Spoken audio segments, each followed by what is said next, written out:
श्री शिवाय नमस्तुभ्यम। हर हर महादेव। दोस्तों, पूज्य गुरु जी ने अभी अपनी कल की शिव महापुराण की कथा में देवशयनी एकादशी के दिन किया जाने वाला एक चुटकी हल्दी का एक ऐसा विशेष उपाय बताया है जो उन्होंने आज तक अपनी किसी भी कथा में नहीं बताया है। पूज्य गुरु जी ने कहा कि जब आपके हाथ तंग चल रहे हो, जब रुपये पैसे कहीं से प्राप्त ही ना हो पा रहे हो, जीवन में चारों तरफ से सिर्फ और सिर्फ परेशानियां आ गई हो, उनसे बाहर निकलने का कोई रास्ता ना दिखाई दे रहा हो, तो 6 जुलाई 2025 रविवार एकादशी के दिन कर लेना एक चुटकी हल्दी वाला यह उपाय होगी। हर मनोकामना पूरी मिलेगी, सभी दोषों से मुक्ति, इतना धन आएगा कि संभाले नहीं संभलेगा। माता लक्ष्मी जी और महादेव जी के आशीर्वाद से पूरे साल धन बरसता रहेगा। दोस्तों, जैसा कि आप सभी लोग जानते हैं कि 6 जुलाई 2025 यानी रविवार को पड़ रही है आषाढ़ महीने की एकादशी तिथि। और दोस्तों, यह वह तिथि है जो आषाढ़ महीने में पड़ने वाली सबसे बड़ी और आषाढ़ महीने की पहली एकादशी तिथि है, क्योंकि यह रविवार के दिन पड़ रही है और हमारे हिंदू धर्म में इसका बहुत ही बड़ा और विशेष महत्व होता है।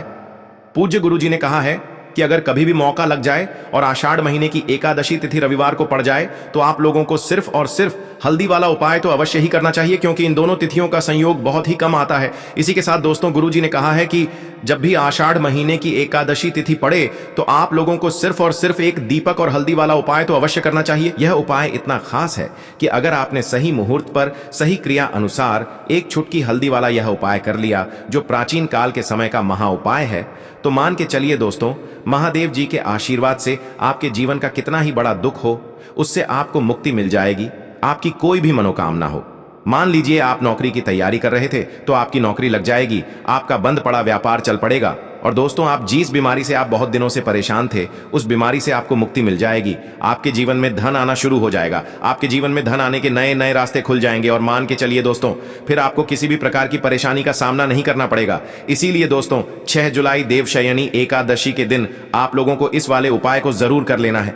भले ही आपने पूरे साल भर इस उपाय को ना किया हो, पर अगर आपने इस आषाढ़ महीने में पड़ने वाली एकादशी के दिन अगर इस वाले उपाय को कर लिया तो आपको इस उपाय को करने का वह फल मिलेगा जिसकी आपने कभी कल्पना भी नहीं करी होगी। इसीलिए आप लोग इस दीपक वाले उपाय को एक बार जरूर कर लेना, ताकि आप लोगों के हाथ से यह मौका ना जा सके और आपको इस उपाय को करने का फल मिल सके। दोस्तों, यह उपाय पंडित जी ने अपनी अभी की ही शिव महापुराण की कथा में बताया है, जो इस उपाय को आज हम आपको बहुत अच्छे से समझाने वाले हैं। इस वीडियो को देखने के बाद इस उपाय को समझने के लिए आपको कोई और वीडियो को देखने की जरूरत नहीं पड़ेगी। तो दोस्तों, इस उपाय को आपको कैसे करना है, कब करना है, कहां पर करना है और उपाय को करते समय आपको किन किन गलतियों को नहीं करना है और आपको किन किन बातों का ध्यान रखना है, ये सारी जानकारी हम आपको इस वीडियो में देंगे। तो चलिए भक्तों, उपायों को शुरू करते हैं। अगर आप भी चाहते हैं कि महादेव जी का आशीर्वाद आप पर सदैव बना रहे तो वीडियो को लाइक करें, चैनल को सब्सक्राइब करें और कमेंट बॉक्स में हर हर महादेव जरूर लिखें। और अपने फायदे के लिए, गरीबी दूर करने के लिए इस वीडियो को पूरा देखकर जाना।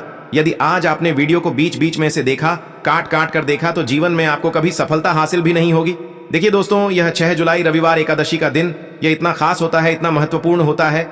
देखा गया है कभी कभी बड़े बड़े पूजा पाठ अनुष्ठान से जो मनोकामना पूर्ण नहीं होते, वह 6 जुलाई एकादशी के दिन एक छोटे से उपाय करने से ही आपकी मनोकामना पूर्ण हो जाती है। अब हम समझते हैं इस वाले उपाय को हमें करना किस समय है। इस एक चुटकी हल्दी वाले उपाय को हमें इस एकादशी के दिन करना किस समय है, तो देखिए, इस उपाय को करने का जो समय है वह सुबह का समय है और शाम का समय भी है। अब देखिए, यहां पर हम मुख्य रूप से सुबह का समय नहीं बोलेंगे, क्योंकि 6 जुलाई रविवार देवशयनी एकादशी का दिन है और इस दिन प्रदोष काल के समय का बहुत महत्व होता है। बाकी अगर सुबह के समय भी करेंगे तो भी अच्छा होगा, उसमें कोई भी दिक्कत वाली बात नहीं है। तो चलिए जानते हैं इस विशेष उपाय के बारे में। लेकिन उससे पहले एक प्रार्थना, अगर आप इस चैनल पर नए हैं तो आप इस वीडियो को लाइक करें, चैनल को सब्सक्राइब करें और कमेंट बॉक्स में आप अपनी राशि या अपना नाम जरूर डाल दें, क्योंकि हम राशि से जुड़ा भाग्य भी बताते हैं और भाग्य में चल रही परेशानियों को दूर करने के लिए वह आसान से आसान उपाय भी बताते हैं। तो चलिए अब हम अपने सबसे पहले उपाय की बात कर लेते हैं। देखिए, आषाढ़ मास के दिनों में विशेषकर भगवान शिव और माता पार्वती और विष्णु भगवान का पूजन किया जाता है। अब साथ ही साथ देवशयनी एकादशी का दिन भी पड़ गया है, तो ऐसा समझ लीजिए आपके जीवन में धन भी आएगा, सुख भी आएगा, धन बढ़ेगा भी, और साथ ही साथ आपके जीवन के सारे संकटों को भगवान शिव जी दूर कर देंगे। तो चलिए सबसे पहले बात कर लेते हैं सबसे पहले उपाय की, जो कि एकादशी वाले दिन आपको विशेष कर करना है। और इस उपाय को करने से आपकी कोई भी ऐसी इच्छा, कोई भी विश जो अभी तक अधूरी है, पूरी नहीं हो रही है, तो आपकी बड़ी से बड़ी विश और मनोकामना भी पूरी हो जाती है। जब आप एकादशी वाले दिन इस पहले उपाय को कर लेते हैं तो देखिए, आप सभी जानते हैं कि श्री हरि विष्णु जो है उन्हें तुलसी दल सबसे प्रिय है। बिना तुलसी माता के श्री हरि विष्णु अधूरे हैं और बिना तुलसी पत्तों के श्री हरि विष्णु का भोग अधूरा है।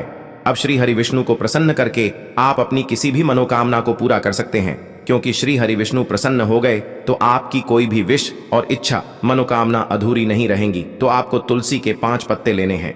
अब जिस दिन एकादशी है उस दिन तुलसी के पत्ते ना तोड़े, पहले से ही तोड़कर रख लें। अब यह 5 तुलसी के पत्ते जो आपने लिए हैं, यह 5 तुलसी के पत्ते आपको श्री हरि विष्णु को अर्पित करने हैं। अपने घर के मंदिर में ही ठीक है, ऐसा आपको करना है। आपके घर में श्री हरि विष्णु की कोई मूर्ति है, प्रतिमा है, वहां पर यह 5 तुलसी के पत्ते आप रखें और साथ ही साथ एक देसी घी का दीपक गोल बाती का आपको लगाना है और ओम नमो भगवते वासुदेवाय नमः इस मंत्र का आपको 11 बार जप करना है। देखो मंत्र कौन सा है, ओम नमो भगवते वासुदेवाय नमः। और फिर श्री हरि विष्णु से अपनी विश, अपनी इच्छा, अपनी मनोकामना कह देना और फिर देखना आपकी विश और इच्छा, जो भी आपकी मनोकामना है, जो भी अपने जीवन में आपको चाहिए। अगर निर्धनता बहुत है, आप अपने घर से गरीबी को दूर करना चाहते हैं, या फिर धन आपका बढ़ता नहीं है, आप चाहते हैं कि आपका धन बढ़े, या फिर आपके घर में फिजूल खर्ची बहुत होती है, पैसा आपके पास नहीं रुकता है, आप चाहते हैं कि पैसा आपके पास रुके, या फिर घर में कोई व्यक्ति ऐसा है जो बहुत बीमार रहता है, या फिर किसी का विवाह नहीं हो पा रहा है, तो जो भी आपकी इच्छा है, जो भी आपके विश है, बस एक बार श्री हरि विष्णु से कह देना। क्योंकि एकादशी भी इस दिन है, साथ ही 7 साल का सबसे बड़ा दिन है। यह दिन इतना उत्तम है कि जो आप श्री हरि विष्णु से मांग लेंगे, जो उनसे कह देंगे, वो आपकी विश, आपकी मनोकामना को बहुत जल्दी पूरा कर देंगे। तो यह पहला उपाय है। चलिए अब बात कर लेते हैं दूसरे उपाय की। तो चलिए बढ़ते हैं अगले उपाय की ओर। देखो, यदि आपके जीवन में आर्थिक संकट बहुत अधिक हो रहे हैं, धन की समस्या लगातार जीवन में बनी हुई है, एक एक रुपयों को प्राप्त करने के लिए आपको बहुत अधिक कड़ी मेहनत कर रहे हैं, तो आज रात्रि में सोने से पहले आपको यह एक चमत्कारी दीपक का उपाय अवश्य करना है। या फिर यदि आपका जो व्यापार है, बिजनेस है, दुकान है, वो अच्छे से नहीं चल पा रही है, तो आज रात्रि में इस विशेष दीपक का उपाय आपको अवश्य करना चाहिए। देखो दोस्तों, दीपक हमारे घर में सभी नकारात्मक शक्ति को बाहर करता है। यह उपाय आपको साल में केवल एक बार करने का ही मौका मिलता है।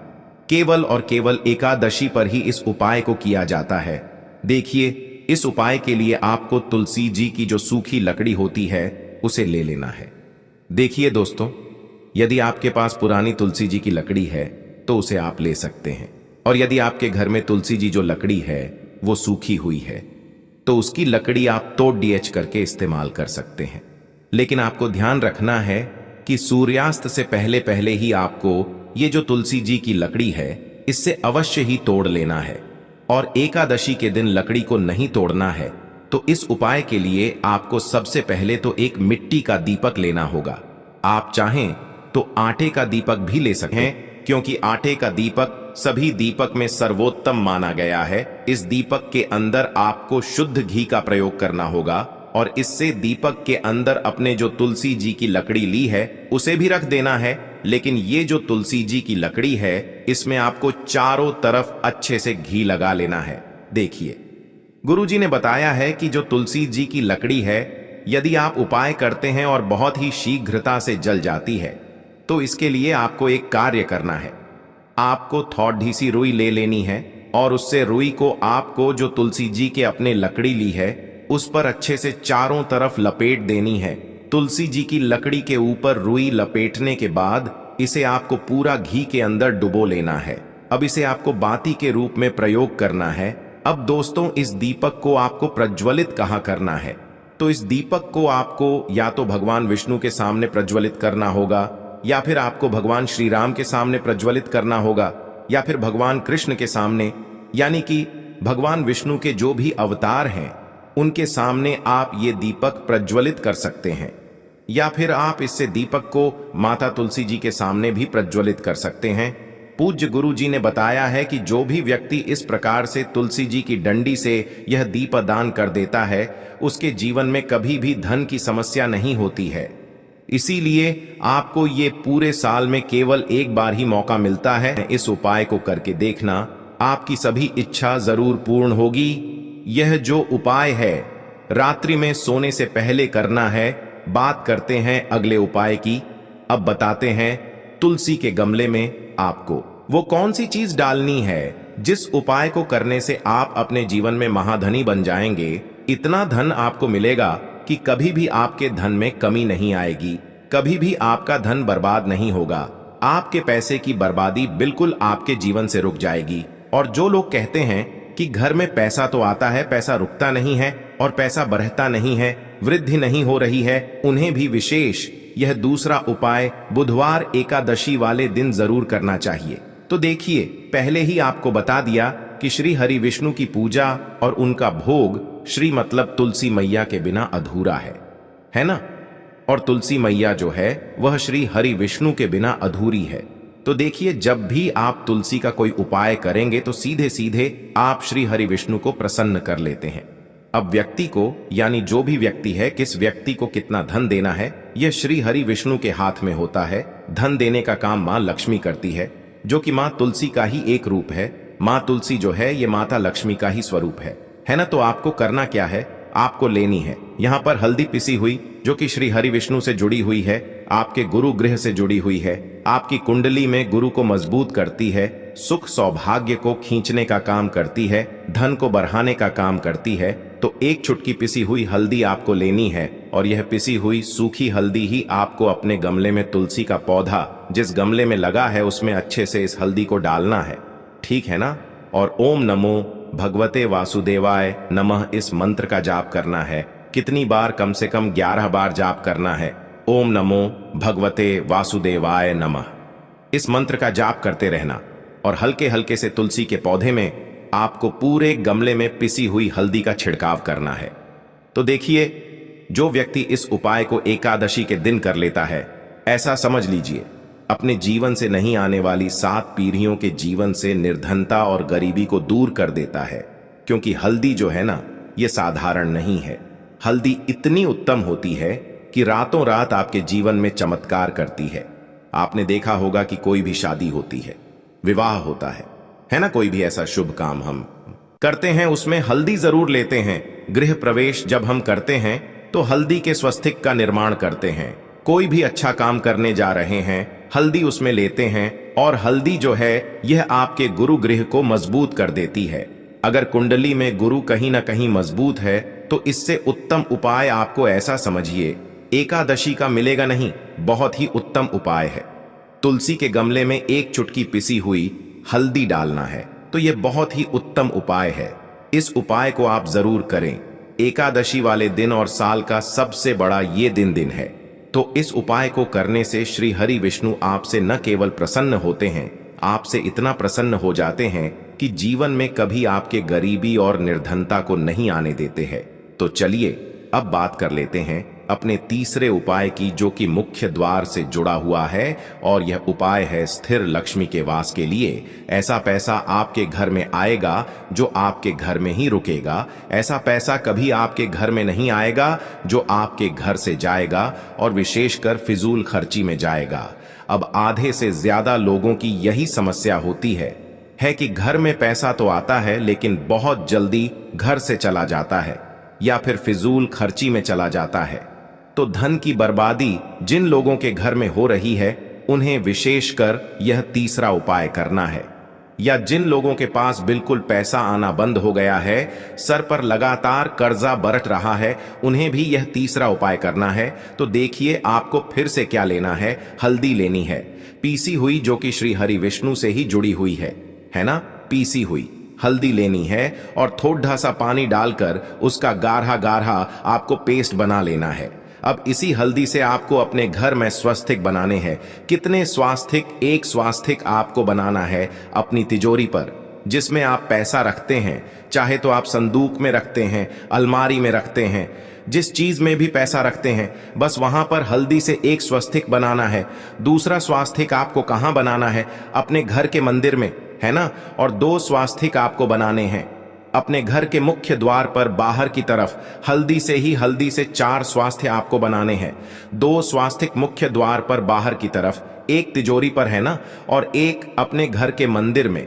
बस यह उपाय आपने अगर एकादशी वाले दिन कर लिया तो देखिए, जो धन की तिजोरी है उसमें पैसा भरा रहेगा।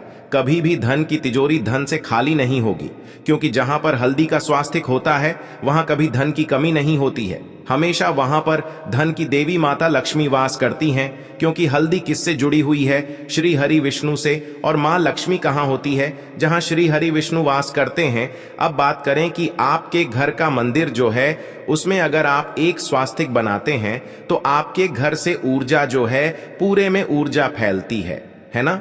तो आपके घर में पॉजिटिव एनर्जी बढ़ती है, सकारात्मक ऊर्जा बढ़ाती है। जब आप अपने घर के मंदिर में हल्दी का स्वास्तिक बनाते हैं, आपके घर से बुरी शक्तियां, नेगेटिव एनर्जी जैसी चीजें बिल्कुल आपके घर में नहीं रुकती हैं। मुख्य द्वार तो इतना उत्तम होता है कि मुख्य द्वार से ही मां लक्ष्मी की नजर सबसे पहले आपके मुख्य द्वार पर ही पड़ती है। और मुख्य द्वार पर अगर आपने हल्दी के स्वस्तिक बना दिए तो मां लक्ष्मी देखते ही प्रसन्न हो जाती है, क्योंकि यह श्री हरि विष्णु से जुड़ी हुई है ना? और हल्दी के स्वास्तिक जहां पर जो व्यक्ति अपने घर के मुख्य द्वार पर बनाते हैं, ऐसा समझ लीजिए मां लक्ष्मी उनके घर में वास करती ही करती है और कभी भी ऐसे घर को फिर छोड़कर नहीं जाती है। स्थिर लक्ष्मी का वास आपके घर में होगा। यह हल्दी के स्वस्तिक वाला उपाय एकादशी के दिन बहुत ही उत्तम है। साथ ही साथ कोशिश करें कि इस दिन गाय माता को हरी घास अवश्य खिलाए और एक पानी का घड़ा भरा हुआ किसी जरूरतमंद को दान जरूर करे। और जो व्यक्ति पक्षियों के लिए पानी की व्यवस्था करता है ना, या फिर घड़े को दान कर देता है, उसके घर कभी भी धन की कमी नहीं होती है। माता लक्ष्मी उनके भंडार भर देती है। अगर आपको वीडियो अच्छा लगा हो तो वीडियो को एक लाइक जरूर करें। हर हर हर महादेव, ओम नमः शिवाय। कुल के लिए आपको लेना है 11 चावल के दाने। गुरुजी ने कहा है चावल के दाने खंडित नहीं लेने हैं, बिल्कुल साबुत होने चाहिए। उसके साथ में आपको लेना है एक बेलपत्र। बेलपत्र का भी एक नियम है, अगर आपके पास बेलपत्र नहीं है तो आप शिवलिंग से उठाकर उसको पुनः शुद्ध जल से धोकर इस्तेमाल कर सकते हैं। इस प्रकार आपको बेलपत्र लेना है। इसके बाद आपको एक लोटा जल लेना है। अब ये सब सामग्री लेकर आपको जाना है महादेव के मंदिर में। देखो, अब आपको उत्तर साइड में खड़े हो जाना है और सबसे पहले आपको एक बेलपत्र अपने हाथ पर और 11 चावल दाने रखकर शिवलिंग के ऊपर अपना नाम और गोत्र बोलते हुए समर्पित कर देना है और ओम नमः शिवाय, श्री शिवाय नमस्तुभ्यं का लगातार जाप करना है। अब आपको जो एक लोटा जल साथ में लेकर आए थे उसे धीरे धीरे बेलपत्र और चावल दाने के ठीक ऊपर आपको समर्पित करते जाना है और शिव पुराण के मूल मंत्र श्री शिवाय नमस्तुभ्यं का 11 बार जाप करना है और अपनी मनोकामना बोलते जाना है। देखो, बस छोटा सा उपाय करना है, देखना एक दिन आपके सब काम बनने लग जाएंगे। गुरुजी का बहुत ही विशेष उपाय है।